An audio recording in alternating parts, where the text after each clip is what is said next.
Welcome into the Sports Objective Podcast. I'm Dave Richmond. Ladies and gentlemen, Kyle from LaGrange Barber. How are you? What's going on, Dave? I'm getting ready to hit you with a Russian sickle. I was going to say, I understand there's going to be by the way, folks, stay with us because later in the show, we actually have a steel cage match between Pirate Al and Kyle from LaGrange Barber. That's coming up towards the end of the card. So we'll be doing that. We have Nikita Koloff, the Russian Nightmare, and we'll have him later in the show. But Bubba, right now, we have a very special guest. Yeah, with the national championship game being played tonight between Gonzaga and Baylor, wanted to have Coach Matt back on. I'm very excited to welcome you back on, Coach. How are you? I'm good. I've been having a ball. Great games, men's and women's, and obviously we always branch off into the NASCAR at some point in time. But love this time of year, and looking forward to tonight's game. I don't know that it can live up to the semifinal game that we saw, but I'm looking forward to it. The two best teams in the country all year are playing for the championship. That's how it should be. Coach, hey, did you call this back when we had you on? It seemed like you or either Steele did, one of the two, called Gonzaga-Baylor for the national championship. I mean, I guess a lot of people were saying that, but did you call this no. a couple weeks ago? Okay, you didn't? All right, well, then it was Steele. No, I had Gonzaga, but the Baylor thing, I thought they had struggled a little bit when they came back off of the pause. I wasn't sure that they were going to score enough regularly enough to make it, but they've certainly proven me wrong. And like I said, for the bulk of the year, these have been the best two teams. So let's do this. Okay.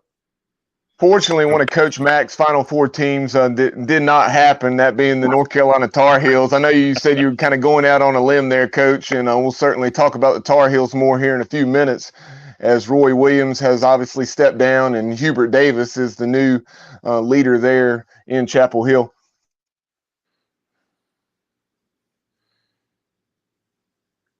Yeah.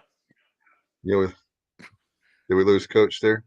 No, I'm sorry. I didn't realize that was the end of the statement. I apologize. I was like, man, I left Dave speechless. What are your thoughts on the hire, Coach? North Carolina hiring Hubert Davis. I think it's a good hire. I think he went there 9 years ago now to do this. He left a very good job with ESPN, but I think this has been his goal the whole time. And I don't think he was promised the job, but I think it was implied that if he came back there and the program was headed in the right direction, that he could be the choice. And when it opened the other day, I said it'll either be Hubert Davis, or if they don't think or if they think the lack of experience is an issue being the head coach, then they'll go to Wes Miller. But I didn't think it would go past those two, and that turned out to be the case. So what they did was they looked past the experience factor. They rewarded the guy for following a path and being loyal, huh? Yeah, and they weren't, isn't it? They were never going outside the family. They interviewed two guys who didn't play there, Haas and Steve Robinson. Both with head coaching experience, but I think that was. I shouldn't say this, but I think that was probably more of a courtesy to those guys.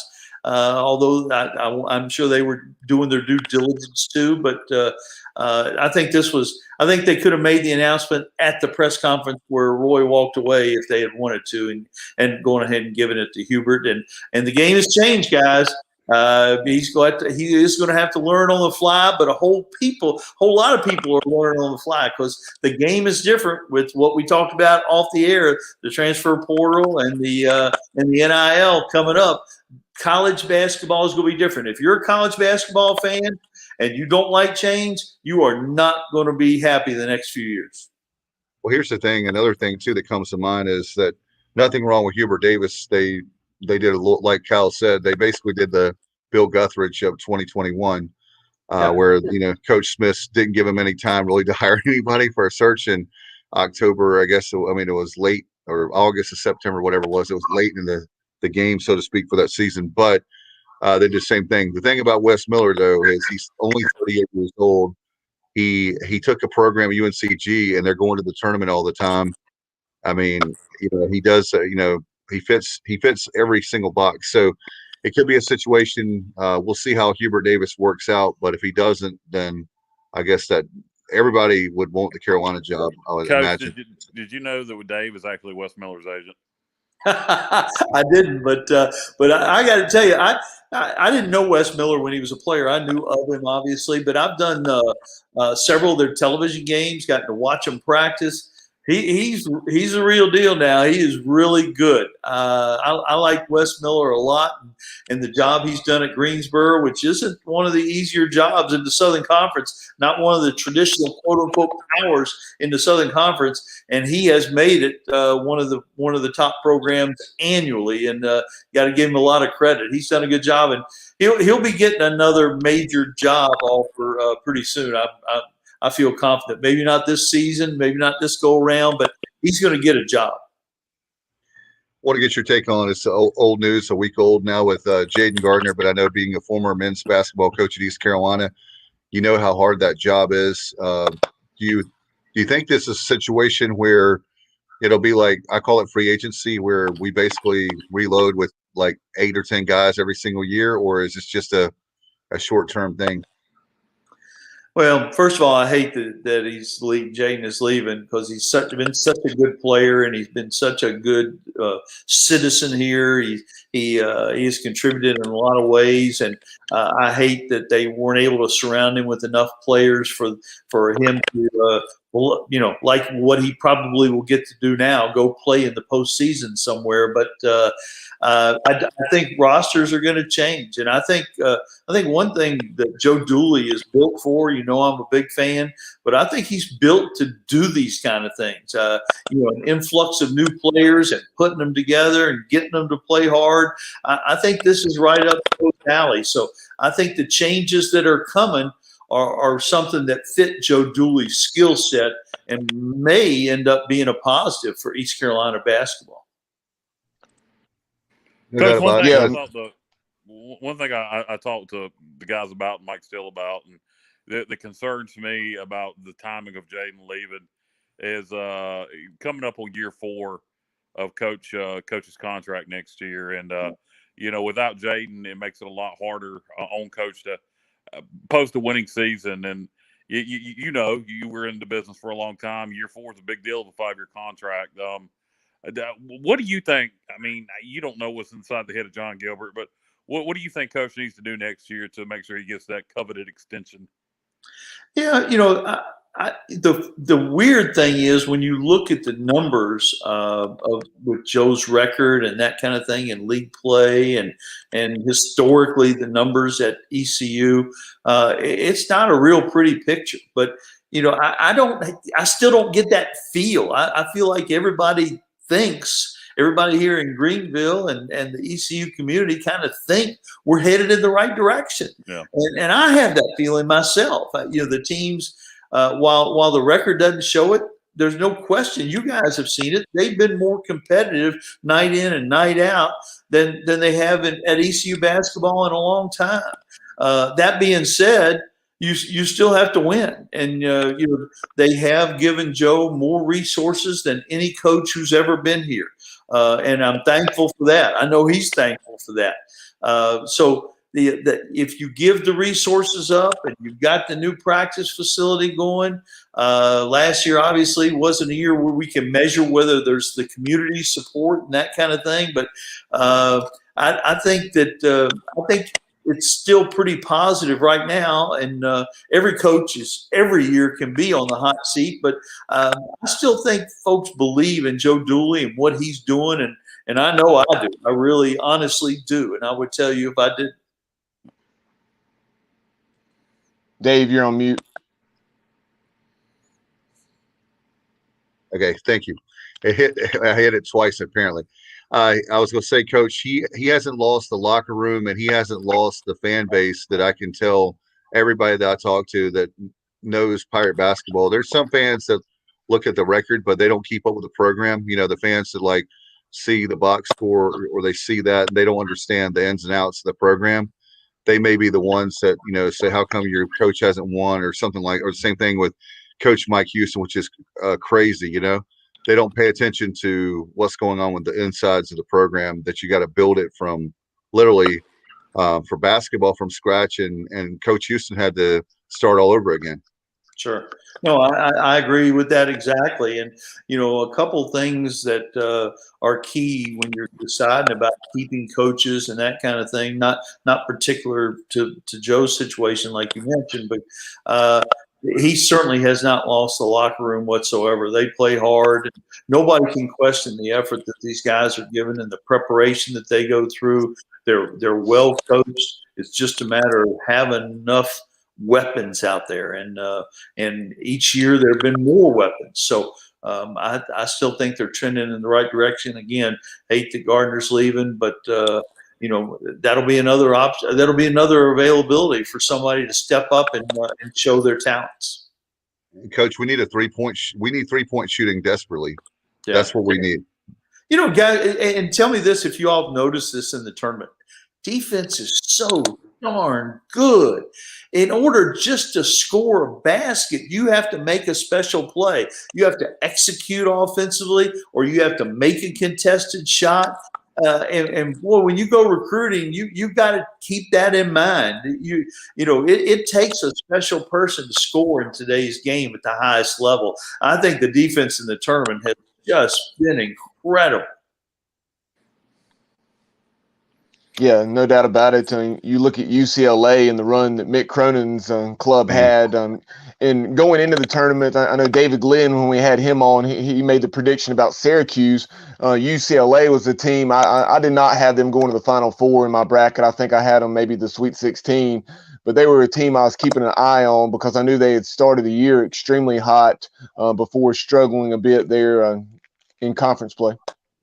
Yeah, and they did, and it was easy to not keep up with them. They had a stretch where they lost 4 in a row and kind of disappeared off the radar. But and they lost a lot of good players before the season even started to transfer and moving on to the pros and that kind of thing. They had some more talent on that team, and of course nobody really knew how the transfer from Kentucky was going to come back in and how he was going to be, but.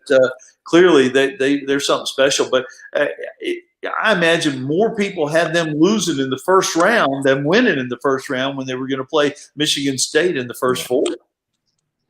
Coach, I wanted to ask you about that program. UCLA looks like they're heading in the right direction, but what about another one? Indiana comes to mind. There's some blue bloods that have really struggled.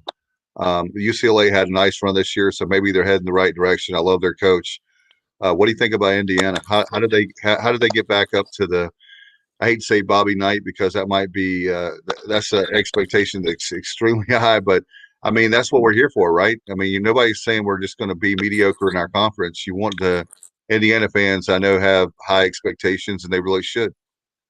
Yeah, and as good as the Big Ten was this year, that's going to be a steep climb for them. But, Mike Woodson, very well respected as an NBA assistant. I think bringing Thad Matta in is brilliant. Bringing Dane Fife in is a really good move. These are guys who have gotten it done at the highest levels. But it's still going to be an uphill climb. They can do a really good job and still not make an impact because some programs have become really well established in that league. And look at the depth of the talent in that league. But again, with the transfer portal, you can lose a lot of players in a hurry, but you can also gain a lot of players in a hurry. And Indiana is still an attractive name. Yeah, no doubt, Coach. If you look at the national championship game between Baylor and Gonzaga, how do you break that down? Who do you think has the edge? Well, again, Baylor's defense is so good that if they shoot the ball like they did the other night, that it's going to be a great game. They have not done that consistently since coming back off COVID. Gonzaga has continued to be consistent, even though UCLA played great the other night and shot the ball extremely well. Gonzaga has shot under 50% one time this whole season. They had 36 points in the paint in the first half against UCLA the other night. I know that Baylor can throw a bunch of big bodies at Timmy in the middle, but Gonzaga has just so many offensive weapons. I was surprised that the line was only 4, and And I was a little surprised at the under over 2, but yeah, I hope we see a classic game. But I think Gonzaga is built for this, and I think they're going to finish the journey and be the best team since 1976, or the only undefeated team since 1976 in Indiana. Ironically, that was my first year as a full-time, assistant coach at Virginia Tech, and we played them in the Indiana Classic that year with Quinn Buckner and Wilkerson and Abernathy and May and Benson. What a starting 5 that was. Yeah, Coach, expanding on those 2 areas that you mentioned as far as defensively, I think Baylor is forcing something like 17 turnovers a game, and Gonzaga's forcing, nearly 15. And then shooting the basketball, you're talking about the Zags just being under 50% one time this year. From the floor, they're shooting 55% as a team. I think they're about 37% from 3, which certainly isn't bad. That ranks in the top 40 or 50 in the country. And then Baylor, the way they shoot the 3 ball, they are top in the nation, 42%, and that's even more impressive when you consider they shoot 25 per game. Yeah, I think the 2 stats tonight to look at, they're going to be pretty consistent with the numbers that you talked about. But the 2 stats to look at are turnovers. That has really bitten some good teams in this tournament, just to have a flurry of turnovers and those get converted into easy baskets on the other end. The other thing I think is foul trouble, that Gonzaga is a little vulnerable there. They don't have quite the depth.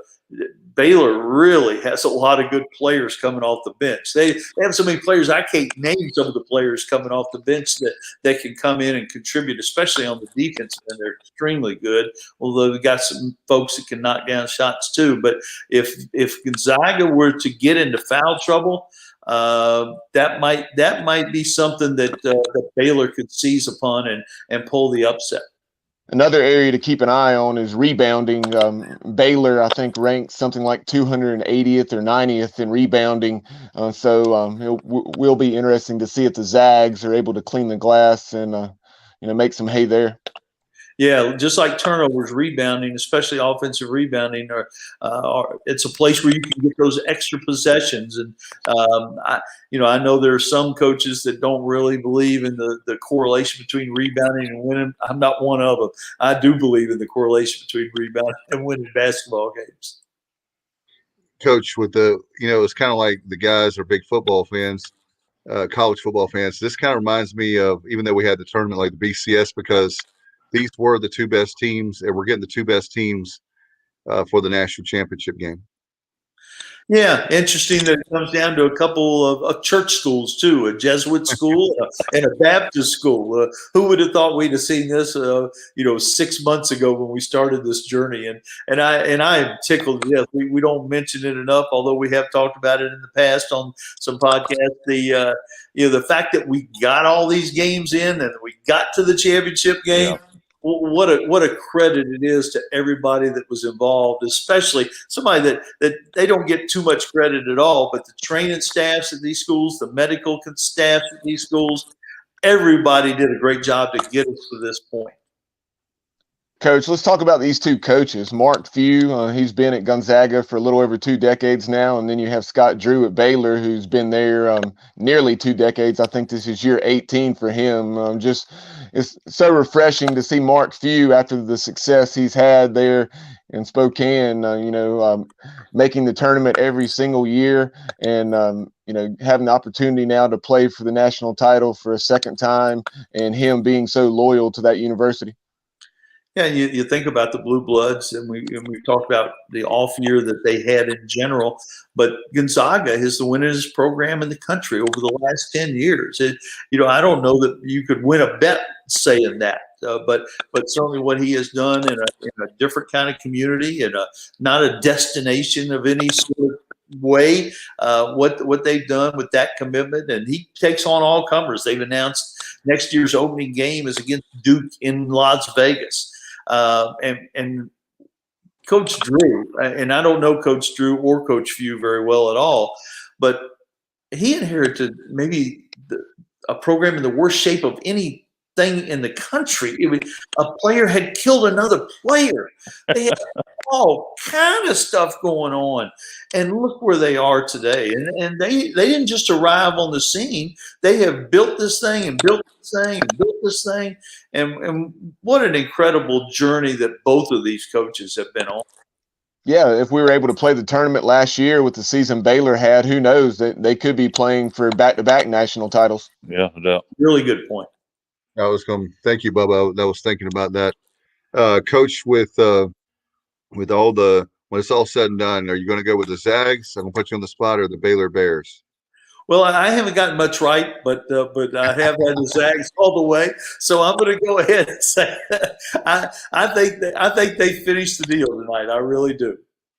Well, it hasn't happened in a long time, as we're talking about, since '76, to have an undefeated school. And they blue bloods, whatever you want to say, they looked way, way, way better than everybody else. Maybe Baylor will be the only one. Guys, we don't know all these guys all the time till they get to the tournament, but they've got 4 or 5 NBA guys in the starting lineup, including the precocious point guard who is just, he is just a special guy. No doubt about it. It's going to be a lot of fun, Coach. And I know that one final thing for you I want to ask you is that we were talking about the transfer portal and the free agency, if you will. It's got to be a guy like you that does a lot of games. It's got to make it even harder for you, because you got like the 3 or 4 years where you get used to. John Smith has been there for 3 or 4 years, and he's getting ready to be a senior coach. What do you think? And you've had 3 years to look at a body of work, and now might get John Smith's 1 or 2 years now. Yeah, it is crazy, but it's hardest on the coaches who have to deal with that, and then the fans who just don't feel like they're really connected and have a lot of continuity with the program. And fans are going to have to readjust. If you're listening, you're going to have to readjust your fandom. No doubt about it. And before we let you go, how about tell everybody about your book? I said MackMcCarthy.com, right? I can tell you that Dave Richmond has not reviewed it yet because he hasn't read it yet. I told you. I knew you were going to tell me this afternoon. I knew you were going to kill me. But yeah, we have a few left at MackMcCarthy.com. Jump on in there. We have some stragglers, picking up a book here and there, and it has, even if it's self-serving, it has had good reviews. I think if you're a basketball fan, especially an East Carolina basketball fan, you might enjoy it. Hey, and Coach, I know you had a second one that was at least being thought of, if not in the works. So bring us up to date. What's the status of that?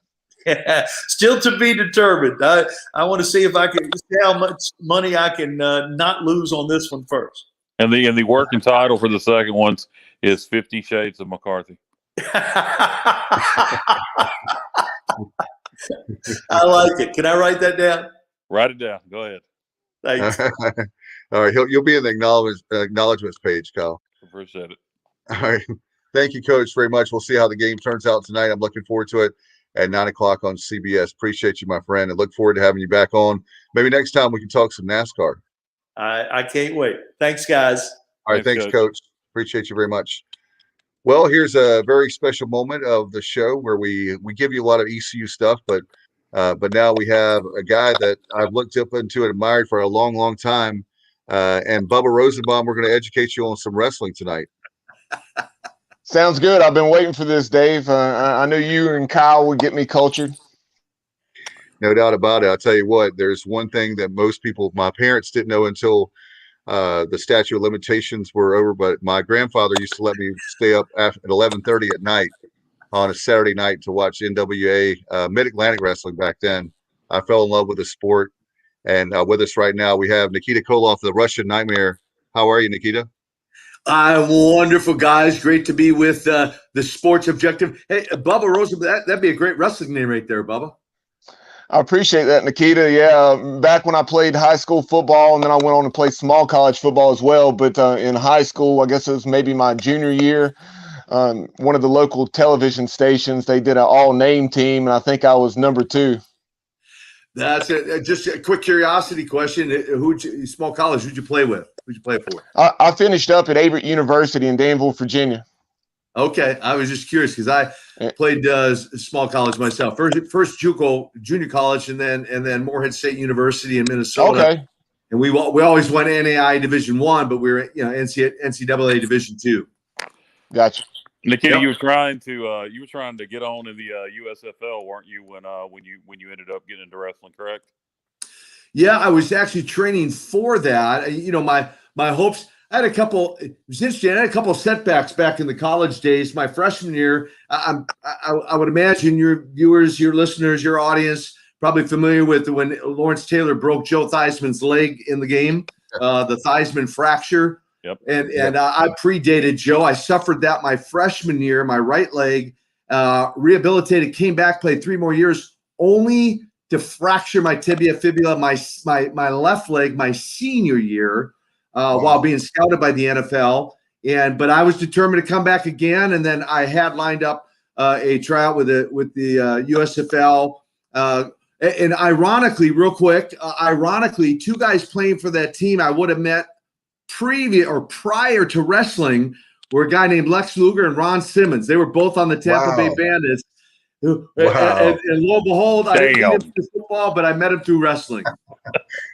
Well, Ron Simmons, all man. I mean, nothing against obviously Lex too. All man. I mean, my gosh, right? Setting records as a freshman, left and right. Only guy I think that Florida State ever retired his jersey, right? Bobby Bowden. Yeah, I'm not sure about that. I know his jersey was retired at Florida State, but I think he's the only one. I'm not positive, but I think he's the only one. What did you think? I mean, we're jumping around now, but what did you think when they brought him in?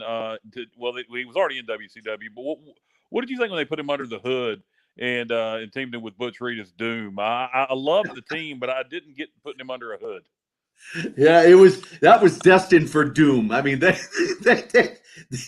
he could have been utilized a whole better way, but at the time, some of the bookings, some of the bookers had limited knowledge of professional wrestling. When Ted, and I know we are kind of jumping around, we can get focused on whatever direction you want to go, but when Ted Turner bought it from Jim Crockett Promotions and it became Corporate America, transferred from mom and pop to Corporate America, and it just became a chapter in Turner's portfolio. Yeah. And he hired guys that really didn't obviously know a whole lot about wrestling, or WCW might still be around. Yeah, I know. Obviously, your biggest run was in Jim Crockett Promotions. I guess it was 85 when you started for JCP. 1984. 84. Wow. Okay, and they paired you with Ivan. Just so you know, Dave and I both knew Ivan. We're both in the Winterville, North Carolina area, Greenville, that area. Where Ivan lived. Yeah. And we knew Ivan, relatively well. And and so, what was it like for you breaking in? Ivan had been everywhere, done everything, been WWF champion. How beneficial was that for you breaking in as a young guy and being on the road with Ivan, being paired with him, and being able to learn from him? I mean, great question. I mean, it was really priceless. You can't put a price on it, because for those who don't know my story, I'm training for the pro football tryout. I get a random phone call from a friend of mine who wrestled as Road Warrior Animal. And the irony is, I had literally recruited Animal out of high school, Irondale High School in New Brighton, Minnesota, to play junior college football with me. He went on to Morehead State with me, but then he dropped out. I continued on to graduate. Next thing I know, he's on the Superstation TBS as a Road Warrior, and he's the one who literally called me, and if you want to say recruited me into professional wrestling.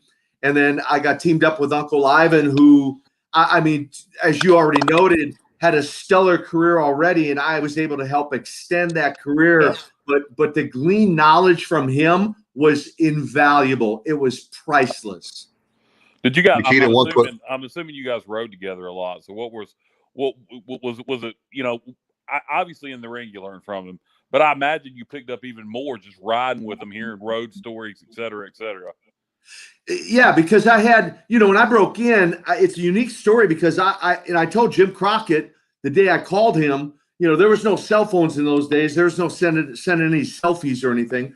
And I said, Mr. Crockett, you understand I have no amateur wrestling background, no professional training. He said, yeah, they told me that. And I go, you're good with that? He goes, yep. I go, well, what's next? He goes, be in my office on such and such a day with your head shaved bald. I go, that's it. That's it. See you then. So the day I walked in, introduced myself, he introduced me to Don Cornotto and Ivan Koloff, the world tag team champions. And Nikita Koloff was birthed and born in the hallways of Charlotte, North Carolina. And then for the next 2 or 3 months, I literally had on-the-job training. I mean, the very next night, they debuted me on television in the Dorton Arena in Raleigh. And then I had what you might call on-the-job training, where they would teach me, Don and Ivan would teach me the mechanics of wrestling every night before the matches. And then on the drive home, as you're talking, alluding to, we would talk old school psychology of wrestling. So I had a crash course. Yeah, the mental aspect of it. And you work in heel, Nikita. How long was it? You were working heel at first, and you were tagging with Ivan and Don, and I guess you guys did some Freebirds Rule stuff where either of the three of you could defend the tag titles, if I remember right. And how long was it before you worked a singles match? Because as the heel, most of the time you're going to call the match. How long was it before you were comfortable calling the match in the ring? Well, I mean, initially, I'd say probably the first 6 months, the majority of my matches lasted about 60 seconds. Yeah. Maybe 2 minutes, sometimes against one guy, sometimes in what they call a handicap, where I beat two guys, hit them with the Russian sickle at the same time and pin them both at the same time. But sit in Ivan's corner every night and watch him and Don in their world title defense and then talk about it on the way home. So, like I say, it was a crash course. Yeah. Nikita, let's talk about the fact of your character being back then the Cold War, United States versus USSR. Do you have any crazy stories, or can you tell us ones that you can tell on air of like things that happened to you because of the heat that you were getting? It was such a great angle for you and such a great character. It was, and I mean, and the people, I'll say it this way, bought it hook, line, and sinker. Yeah. I still, fast forward almost 3 decades later, I still run into people who go, "Where's your accent? Well, you're not really from Russia?" I mean, I'm like, read the internet, go on my website, something, Google me. But it was hot. It was hotter than hot because it wasn't hard to get USA chant going in the arenas. In fact, I remember one time Ivan was more than one time, Ivan would do these interviews, and we wrestle in Fayetteville, where Fort Bragg is, right? The 82nd Airborne, and he'd do these interviews. He goes, "We are coming to Fort Bragg. We're coming to, and I want to see all you soldier boys in your yellow dresses in the front row." And I'm like, "Really, Ivan? Like, really? Like yellow dresses? Like, really?" For the record, they were there. They were front row. They were not wearing yellow dresses. And they let us know real quick that we were number one in their heart, wink, wink. But outside of that, too, I had 6 different times fans got over the barricade. Literally, the very first time, the Great American Bash, 1985, against the Nature Boy Ric Flair. And like, you can go watch it on YouTube. And the fan actually got it. He got his hands on me. And I didn't know it was a fan at first because it never happened. And then the cops roll in and get the guy off, and the match continues. But that was one of 6 times that fans came over the barricade, literally coming after me to get me. Is it okay incredible to think about how, back then kayfabe was still a thing and people believed it. But, particularly fans going after you because you were not I'll be politically correct here. You weren't a chicken crap heel. You were a tough heel. You were a intimidating hoss that ripped people's heads off. So while some fans went after you, I remember as a little kid, I was scared to death of you. There were certain heels that you looked at, like the Midnight Express. You were like, man, as a little kid, I was convinced as a little kid I could beat up Jim Cornette. But and you probably could have, Kyle. Yeah. You probably could have. For the record, you as a heel, you were scary. Yeah. And then when the stuff happened with Magnum and the wreck and the face turn, Dusty's decision to turn you. What did you think? People? I guess even though you had the Russian heel gimmick, there were still guys respected you because you were such a man. You were a tough guy. So, what did you think when Dusty approached you about turning face? Did you think it would work? Well, truthfully, I don't. None of us really knew. In fact, someone asked Dusty years and years later that very question. Did you know? Did you know that it would get over? And he goes, none of us had a clue. But grateful, thankful the way it did. But no, we never. And I just rested on Dusty's experience and Jim Crockett's experience in all their years combined in wrestling. Thought, well, if they think there's a chance it could work, then why not go for it? Because to my knowledge, I don't know, there'd ever been a good guy, babyface Russian, and or as hot a heel as I had been back in the day. So crazy. No, it was an interesting decision back at the time to do it, but it was pure genius because it actually made a lot of sense. You're feuding with Magnum. Magnum can't go anymore. So you had that, I respect Magnum TA. I respect him as an opponent. Now Dusty needs an opponent, and you got the Four Horsemen. And why would Nikita Koloff like the Four Horsemen? I mean, why would he? So there was some logic to it. Yeah, for sure. And genius is the right word. And Dusty gets all the credit for that. There's many things from the Great American Bash to the War Games to my turn and teaming up and creating the superpowers. He gets credit for all that and much, much more. Yeah, no doubt. Nikita, Johnny Gardner, one of our loyal listeners, talked about you mentioning Dorton Arena, and he said he saw you there. What were some of your favorite venues to wrestle? Well, the Dorton Arena is not one of them, just for the record. Whoever the engineer was that designed that thing should have been fired. It is a weird arena. No, it's not just weird. It is hot in the summertime. I mean, you cannot cool the place. So I sweat off 10 pounds every match in the summer, and it's freezing cold in the wintertime. You can't heat the place. Yeah, so the design is crazy. But that said, a couple places that come to mind. I mean, certainly, the Carolinas, Charlotte. There's so many amazing things happen in Charlotte. That Independence Arena, now called Bojangles Arena. I mean, from the turn of becoming the Superpowers to winning the best of 7 match against Magnum TA. Charlotte with the first ever Great American Bash. Baltimore, where Dusty and I won the Jim Crockett Cup Tag Team Tournament. The Inner Harbor in Baltimore. Sabatino's, shout out to Sabatino's in Little Italy. Well, if we were in Baltimore, we were going to Sabatino's and get Italian. It was the best food on the planet. And Philadelphia became a favorite. Took us 6 months to educate them on our brand of wrestling. But once we educated them, I mean, guys, we went from the very first match against Ric Flair. I wrestled, I think, a 1-hour draw, a Broadway. I think they chanted boring for 55 minutes. But fast forward 6 months later, we wrestled an hour draw, and I don't think they sat down for 60 minutes. So Philadelphia was certainly another one. Yeah, and one place you didn't mention, and obviously goes down in the Carolinas, is when people think of wrestling in the Carolinas, the one place everybody thinks Greensboro, yeah, Coliseum. Yeah, Starcade. Yeah, absolutely. Yeah. Any memories of Coliseum? Lots. Yeah, just I mean, Greensboro was where I dropped the U.S. strap to Luger when Lex came into the territory in the cage, and I guess the turnabout's fair play. JJ threw him the chair, and so he cheated, and I guess that's.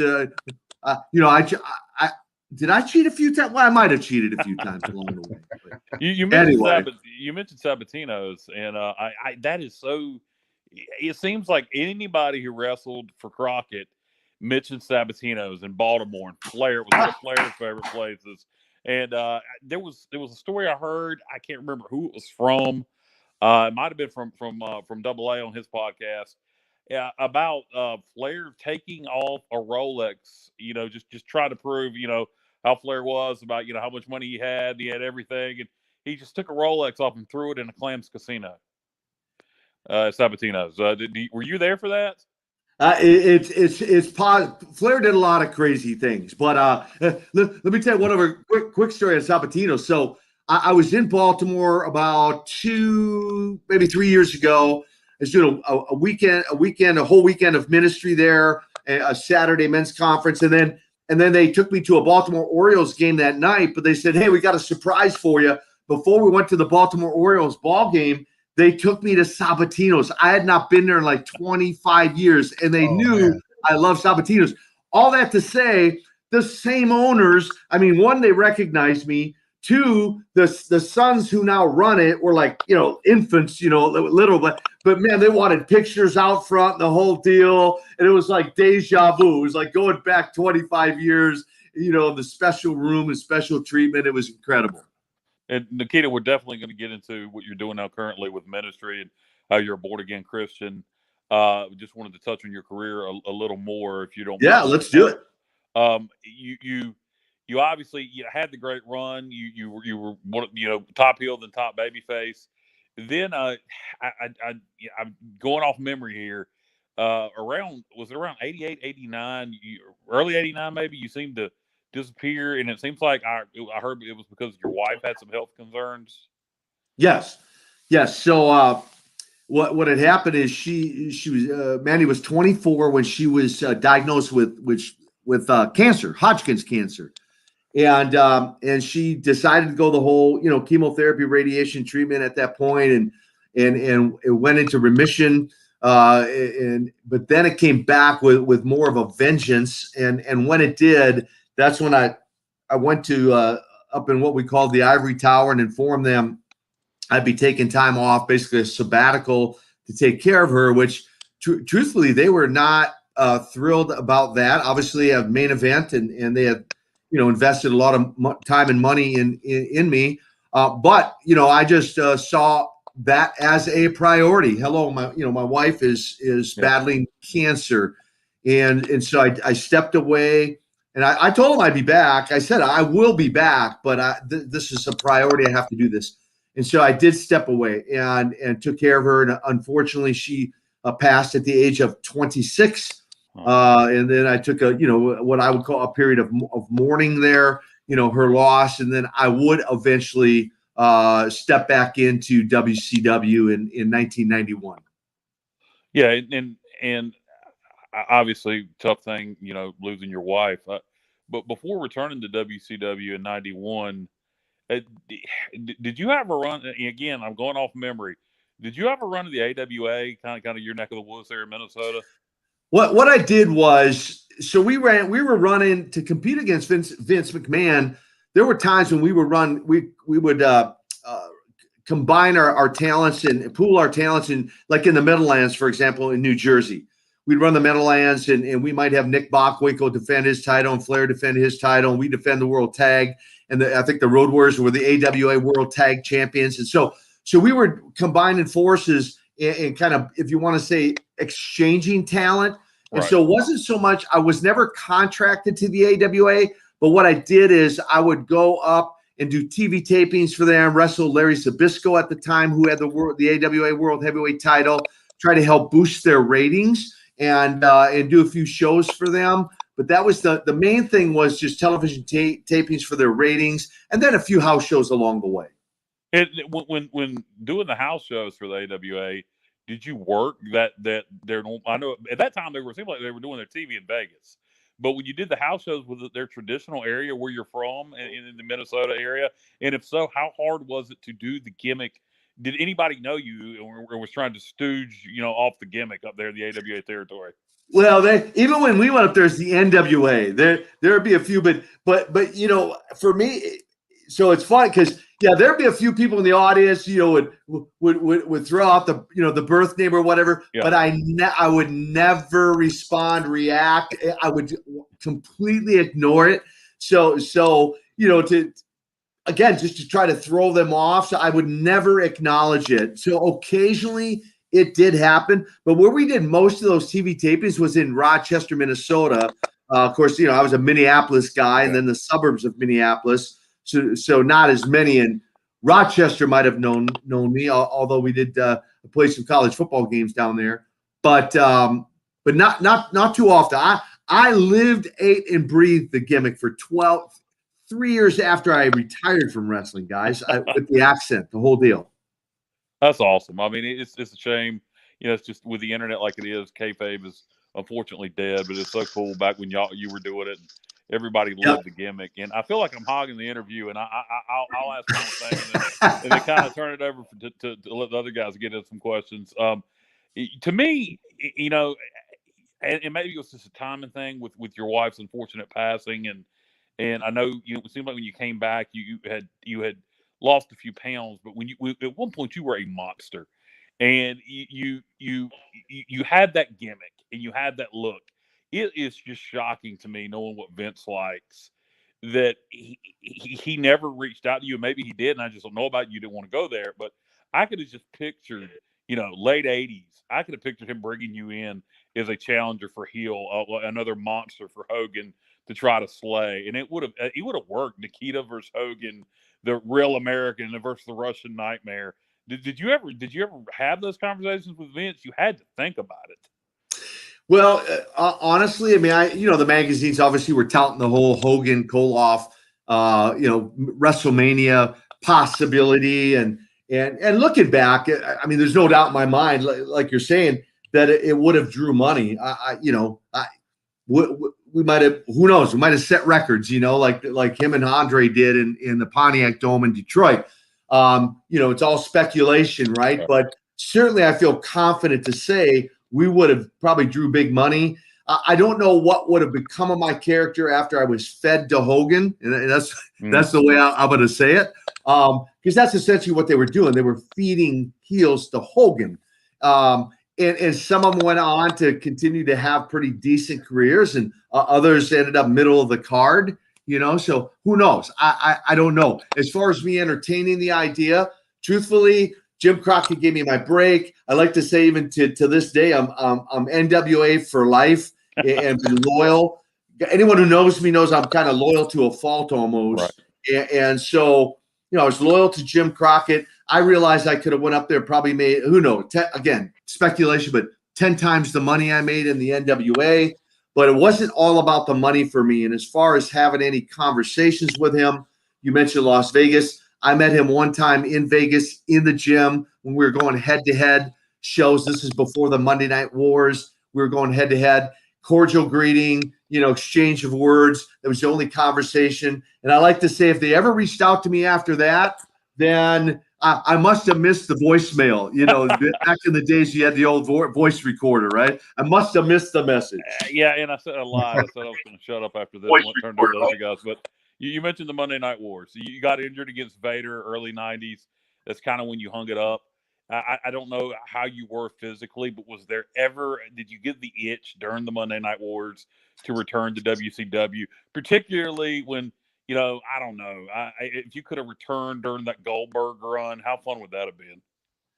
It probably would have drew some money, but I guess the answer would be no, there was no itch there, because when I walked away, I mean, I've been kind of coined the Barry Sanders of pro wrestling, right? So here on the Sports Objective, some of your audience may know what I mean by that. But when I walked away, meaning I didn't even see the guys face to face for 3 years after I walked away. Nor did I watch it, even turn the television on. I mean, I hadn't had satellite or TV for almost 15 years now. And so I didn't even watch it. I watched none of it. When I walked away, it was a transition time for me, and still stayed connected with a handful of the guys, but was not even current to what was going on. Although I'd hear bits and pieces when I'd be out traveling and going around. Nikita, I want to ask you about Uncle Ivan, if you will, one of our loyal listeners and viewers.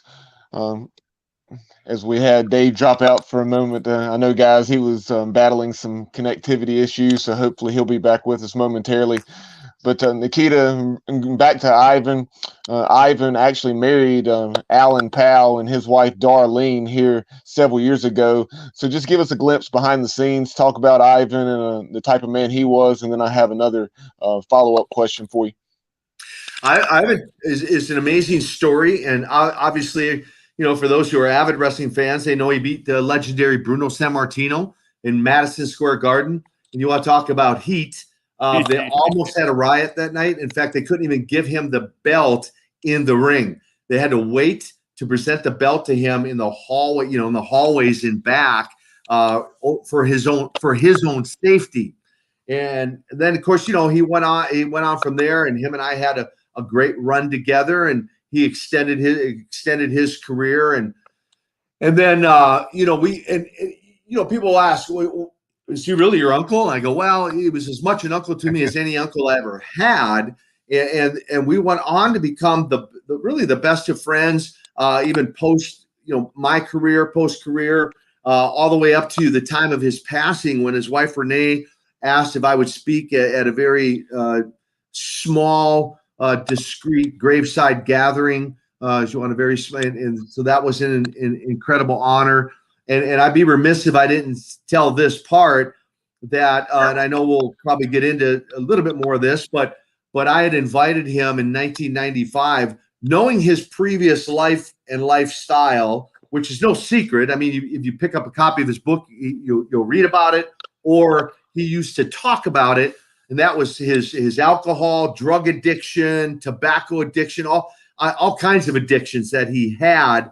And I invited him in 1995 to a revival, and he came, and I didn't know he was there till I saw him at the altar, and he had a life-transforming encounter there at the altar, where from that day forward, he was completely set free of all the addictions I just mentioned, as well as more. Went on to become an ordained minister. Yep. And used to marry people. Wow. And so just an amazing story all the way around, and an amazing man at the last period of his life. No, Ivan was a chewer, right? You mentioned tobacco. If I remember right, Ivan was not a smoker. He liked to chew tobacco, correct? He was a chewer, man. Yeah, he just a pinch between his cheek and gums. Yep. That's what I thought. Bobby, you said you had a follow-up? I did. Obviously there are plenty of things, and you've referenced the time on the road and, traveling around the nation. But just talk about, share a road story or two that you can share on the air. Well, yeah. I mean, again, so we have talked a little bit about his past, right? I'm not a drug guy, right? Like I've never done, I've never smoked dope. I've never snorted cocaine. I mean, that's not my story, right? I'm not a drinker, never liked the taste of alcohol. Not that I didn't drink a beer or have a drink. I just never acquired a taste for it. But Ivan loved to smoke dope, right? Especially after the matches. And him and Cornotto both. And man, I'd be in the back seat, the two of them be in the front seat. I'd be like, if you can picture, I'd be like a dog with the window down with my head stuck out the window. I don't care how cold it was, just so I wouldn't have to smell the dope. Right? I couldn't stand it. And so I'd have my nose out the window, or I'd have my head out the window sometimes, again, depending on how warm it was or cold it was.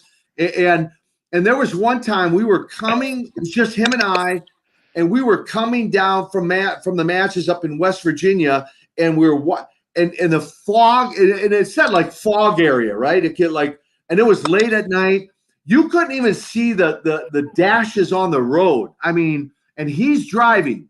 I was insane to let him behind the wheel, but he was driving, and he's barreling down the mountain, and I don't even know how fast they're going. I had the death grip on the front on the front dashboard, and I'm like, Ivan, you want me to drive? He's like, no, I'm good. He barely had his eyes open. He had his head tilted back, and all I could see is the slit of his eyes, and I'm like, he's gonna kill us. I'm done. I'm dead.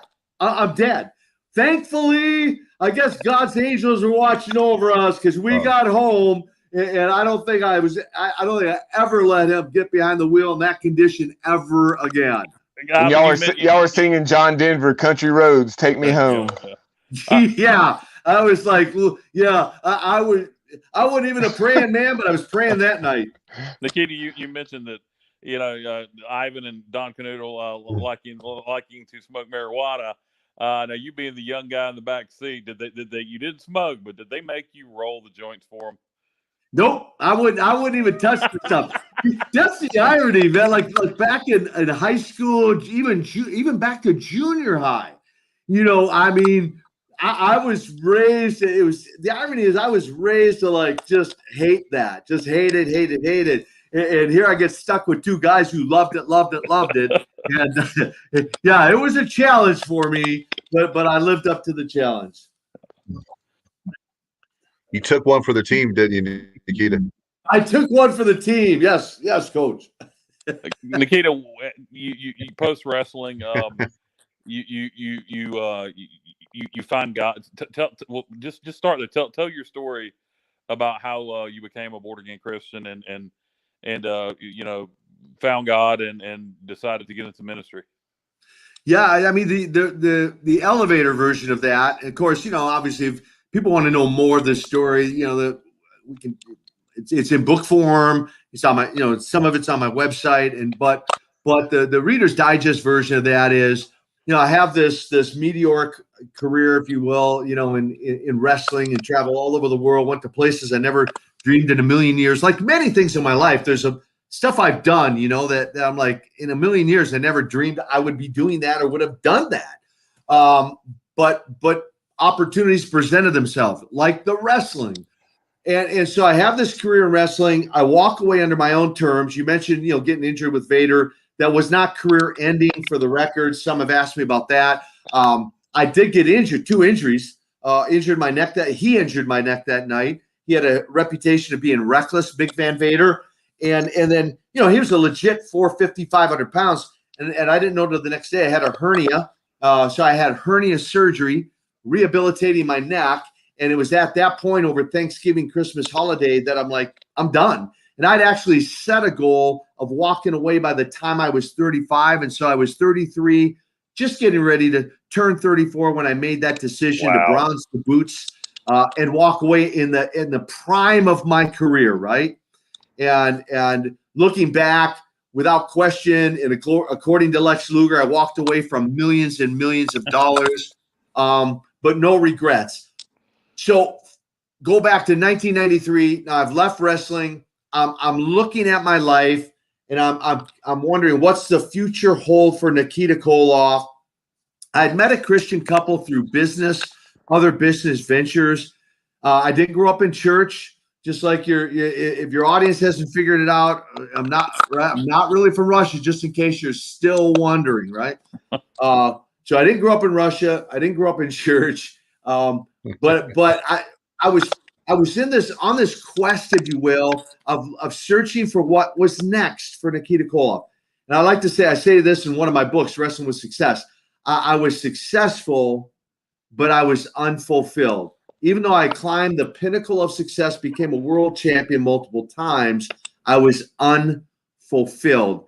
And lo and behold, just came the day that I called that couple and said, I'll be in church on Sunday. They met me there, 17 October 1993, and I'm sitting in that service. An invitation is given, and it was my aha moment. In other words, meaning I know what's missing in my life. He's offering a relationship with Jesus Christ, and I don't have that. I've never surrendered my life to him. I was the first to the altar, 1993, 17 October, on my knees, and I encountered Jesus that day, and I went instantaneously from the sense of an unfulfilled life to immediately feeling this sense of fulfillment. And little did I know, fast forward all these years later, again, I wasn't looking for this. Now I've preached and ministered in 1,200 plus or minus churches. I've been to 30 different countries.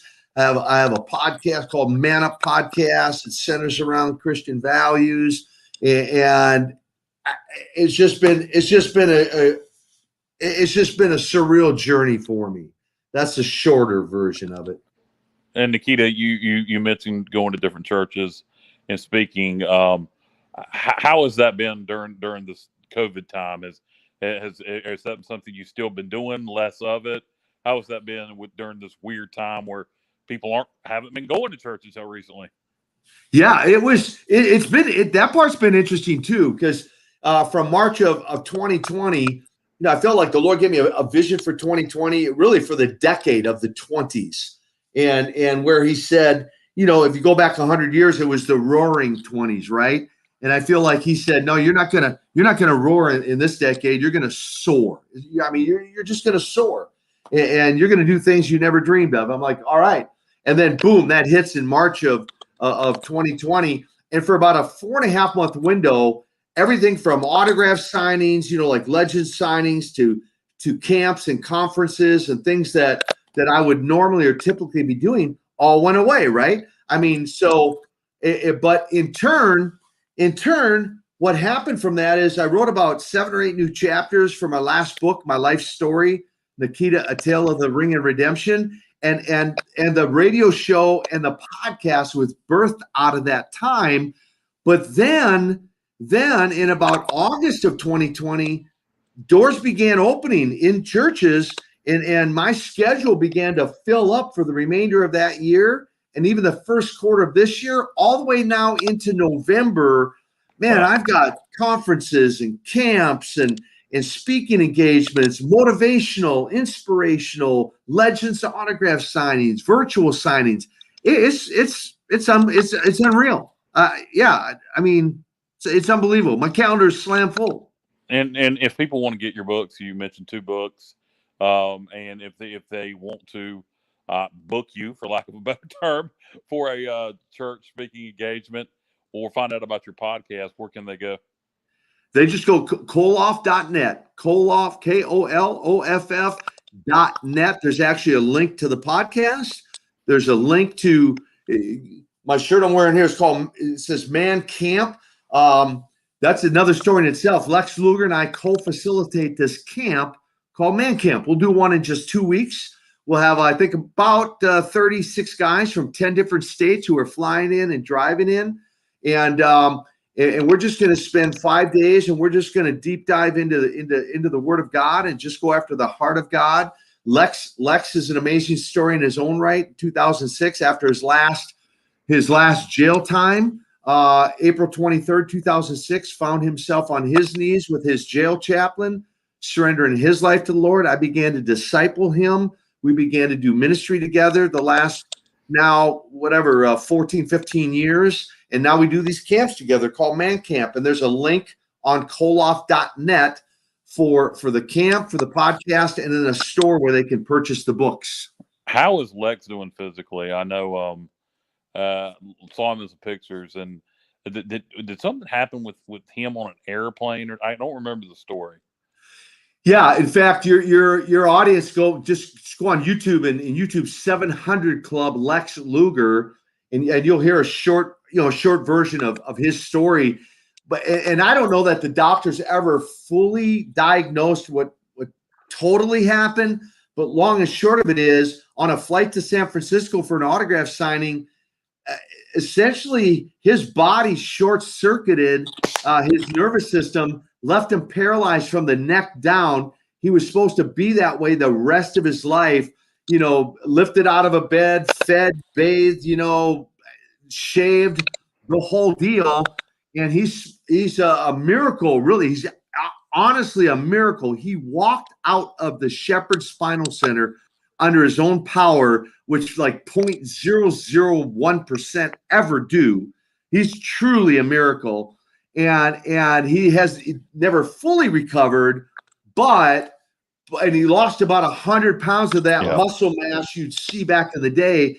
But he'd tell you right now, he's healthier than he's ever been. And part of his story is God had to strip him of that muscle suit to let him know he didn't need that in order to be an effective minister of the gospel. It's a phenomenal story.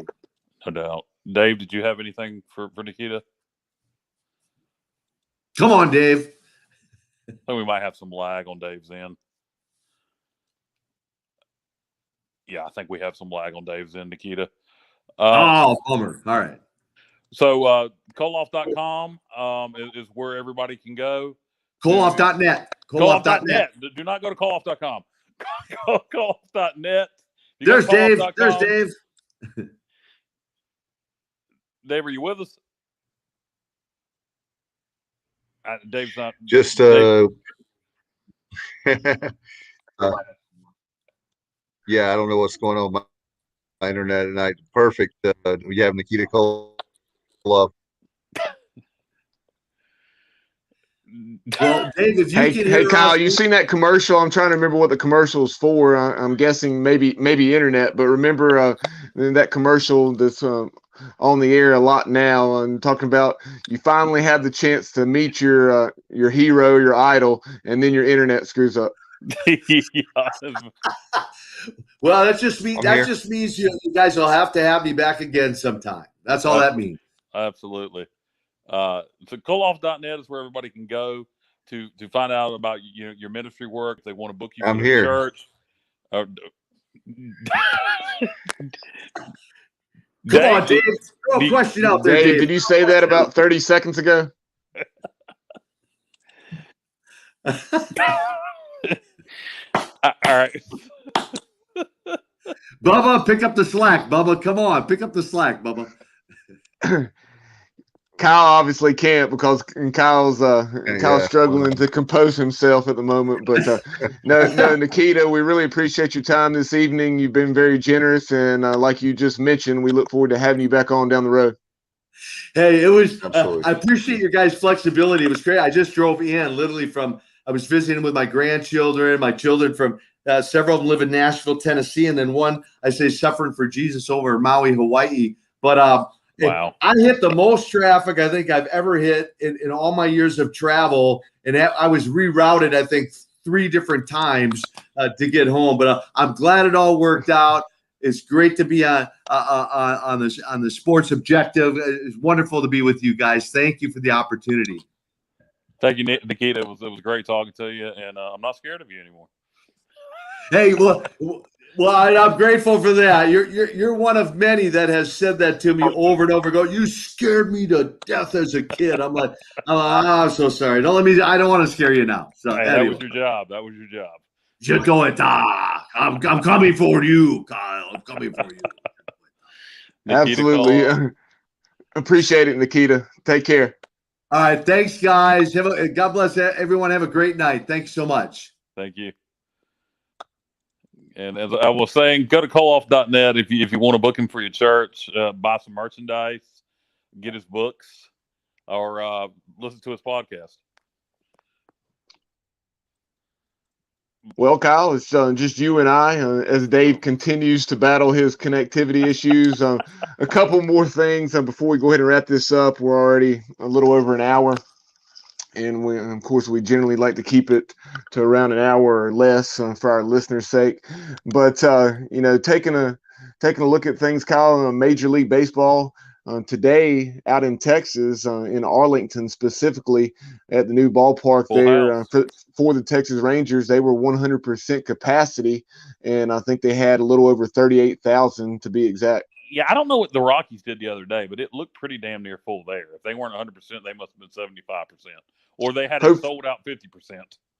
Yeah, fingers crossed that everything goes well there. It's awesome to see full capacity, at least able to have full capacity. I think that ballpark seats right around 40,000, so they weren't quite there, but they could have been had they been able to do so. In addition to that, a couple other things. You had Alec Makaravich, who we talked about last night. He was our PGX.com Player of the Week, PGXGloves.com, Player of the Week. He once again was named to another award today, a little more prestigious, but he was named the AAC Player of the Week. And then you also had Gavin Williams, who was right there. We decided to go with Garrett Saylor because of his excellent relief efforts, where he struck out 8 in 4 innings of relief in Game 1 of that Cincinnati series. But we could have very easily given it to Gavin Williams, who struck out 13 in 6 2/3 in the Pirates' 7-0 win against the Bearcats in Game 2 of that series. And then last but certainly not least. Well, wait 1 second. I just got word that Makaravich has received another Player of the Week honor.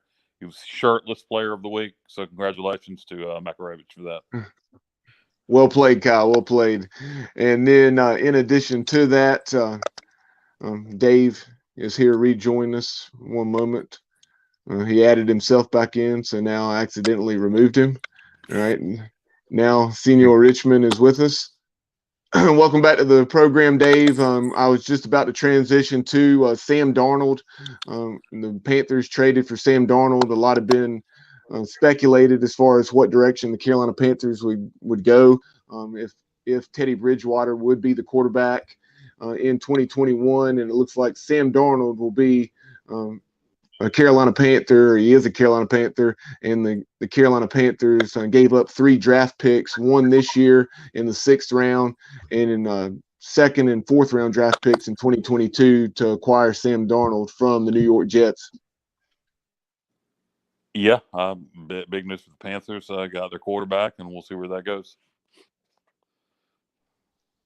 Go ahead and chime in, Dave. Yeah, I know, that was I know you were. That was a big Are thing. you with us? All right, and that was Dave.